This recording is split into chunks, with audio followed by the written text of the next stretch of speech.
शीना बोरा खून प्रकरणी काल दिवसभर सुरू होतं चौकशीचं सत्र।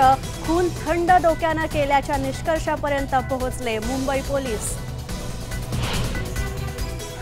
शीनाचा सख्खा भाऊ मिखाईल बोरा गुवाहाटीहून मुंबईसाठी रवाना, सोबत एक मित्र आणि 2 मुंबई पोलीसचे कर्मचारी सुद्धा।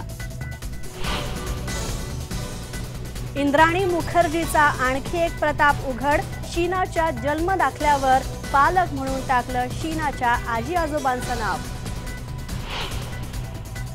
IBN लोकमतच्या बातमीचा दणका, नांदेडमधल्या मातंग समाजातल्या बांधवांना विहिरीवर पाणी भरण्याची मिळाली परवानगी।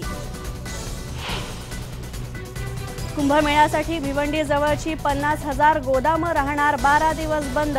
राष्ट्रीय महामार्ग क्रमांक 3 वरची वाहतूक कोंडी टाळण्यासाठी जिल्हाधिकाऱ्यांचा निर्णय। नावेदनंतर आणखी एका अतिरेकी सज्जादला जिवंत पकडलं, मोठ्या प्रमाणावर शस्त्रसाठाही जप्त। आणि कॉल ड्रॉपमुळे नागरिक हैराण, मोबाईल धारकांची समस्या सोडवण्यासाठी IBN लोकमतची खास मोहीम।